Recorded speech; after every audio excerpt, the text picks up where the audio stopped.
दोस्तों, क्या आप जानते हैं कि दुनिया की बड़ी ताकतें क्यों चाँद पर वापस जा रही हैं और क्यों इस दहाई में, इस दौड़ में इतनी तेज़ी देखने को मिल रही है? आखिर इसके पीछे इनके क्या मुहर्रिकात हैं? आइए जानते हैं। दोस्तों, हीलियम की तलाश चाँद पर जाने की इस दौड़ की सबसे बड़ी वजह है। दरअसल हीलियम कायनात में सबसे पहले बनने वाले 2 अनासिर में से एक हैं और हाइड्रोजन के बाद सबसे ज़्यादा मिकदार में इस कायनात में हीलियम पाई जाती है, जो कि तकरीबन 25% तक है। ज़मीन की फ़िज़ा में हीलियम बहुत कम मिकदार में है, जो फ़िज़ा के हर 10 लाख एटमों में से सिर्फ 5 एटम हीलियम के हो सकते हैं और ज़मीन में इस गैस का सबसे बड़ा माखज़ कुदरती गैस है, जिसमें 7% तक इसका तनासब हो सकता है। हीलियम का इस्तेमाल ज़िंदगी के हर शोबे में नागुज़ीर है। नंबर 1, मेडिकल इंडस्ट्री में हेलिक्स के तौर पर दमा और फेफड़ों की बीमारियों के इलाज के लिए। नंबर 2, एमआरआई स्कैन में मकनातीस को ठंडा करने के लिए। Number 3, internet optical fibre cables और कंप्यूटर चिप्स की पैदावारी अमल में, स्टोरेज और हार्ड ड्राइव में भी। नंबर 4, सैटेलाइट में आलात और दूरबीनों के कैमरों में कूलिंग के लिए, जैसे जेम्स वेब दूरबीन के कैमरों वगैरह की कूलिंग के लिए। नंबर 5, हेड्रोन क्लोराइड यानी कि पार्टिकल एक्सेलरेटर LHC के अंदर मैग्नेट्स को ठंडा करने के लिए। नंबर 6, रॉकेट फ्यूल टैंकों की सफाई, माइक्रोस्कोप्स और गाड़ियों के एयर बैग्स में भी इस्तेमाल होती है। अलगर्ज साइंस और टेक्नोलॉजी के अनगिनत काम हीलियम के बगैर मुमकिन नहीं। दोस्तों, अब बात करते हैं कि ये सारी हीलियम जो तमाम मज़कूरा कामों में इस्तेमाल हो रही है, वो हीलियम 4 है, जो ज़मीन पर आसानी से पैदा की जा सकती है, जिसमें कतर, अल जज़ीरा, रूस और अमेरिका सर-ए-फ़हरिस्त हैं। अब बात करते हैं इस हीलियम के आइसोटोप की, जिसकी मौजूदगी चाँद पर ज़मीन की निस्बत ज़्यादा है। वो हीलियम 3 है, जिसमें 2 प्रोटॉन और 1 न्यूट्रॉन है। हीलियम 3 बाकी अनासर के आइसोटोप से मुख्तलिफ इसलिए है क्योंकि इसके न्यूक्लियस में न्यूट्रॉन की तादाद प्रोटॉन से कम है।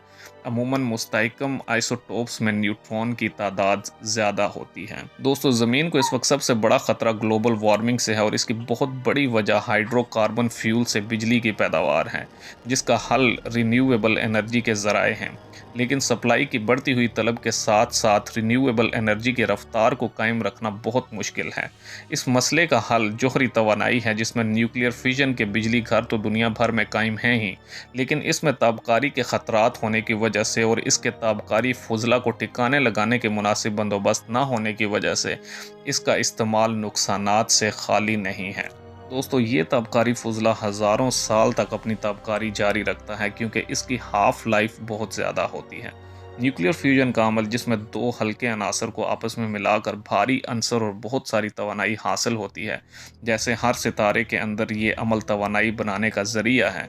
फ्यूजन के अमल में जो अनासर इस्तेमाल किए जा रहे हैं, जैसे कि हाइड्रोजन के आइसोटोप ट्रिशियम और ड्यूटेरियम के मिलने से हीलियम और बहुत सारी तवानाई बनती है और इसके साथ साथ तेज़ न्यूट्रॉन भी बनते हैं। ये तेज़ न्यूट्रॉन असल में ख़तरे की घंटी होते हैं।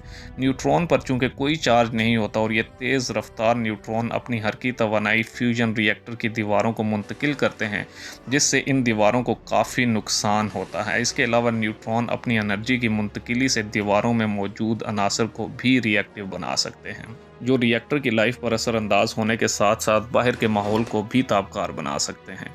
अब हीलियम 3 की बात करते हैं। जैसा कि पहले जिक्र हुआ है कि इस आइसोटोप में 2 प्रोटॉन और 1 न्यूट्रॉन होता है और जब इसको ड्यूटेरियम के साथ फ्यूज़ किया जाता है तो न्यूट्रॉन की पैदावार नहीं होती, बल्कि प्रोटॉन आज़ाद होते हैं, जिनको कंट्रोल करना आसान है क्योंकि वो मुस्बत चार्ज का हामिल होता है। इस किस्म के फ्यूजन को इलेक्ट्रॉनिक फ्यूजन कहा जाता है। मज़ीद ये कि इस किस्म के फ्यूजन में तवानाई की ज़्यादा मिकदार हासिल होती है, लेकिन हीलियम 3 और ड्यूटेरियम के दरमियान कॉलम बैरियर या रिपल्सिव फोर्स ज़्यादा होती है, तो इस किस्म के अमल में प्लाज्मा को ज़्यादा दर्जा हरारत पर ले जाना पड़ता है, जिससे रिएक्टर का डिज़ाइन तब्दील करना पड़ता है। दोस्तों, अब बात करते हैं कि कितनी हीलियम 3 चाँद पर मौजूद है। बहुत सारे तखमीनों के मुताबिक चाँद पर 10 लाख से 15 लाख टन हीलियम 3 मौजूद है, जो 40 ग्राम हीलियम 3 से 5000 टन कोयले को इस्तेमाल करके हासिल होने वाली बिजली के बराबर बिजली बनाई जा सकती है। ये तवानाई की मिकदार बहुत ज़्यादा है, लेकिन इसके लिए चाँद से हीलियम को ज़मीन पर लाना कोई आसान काम नहीं होगा। निजी कंपनियों की इस दौड़ में शमूलियत इस बात को वाज़े करती है कि मुस्तकबिल में इस एनर्जी सोर्स पर काफ़ी काम होने जा रहा है और इसका हसूल किसी भी मुल्क की सालमियत के लिए ज़ामिन साबित हो सकता है।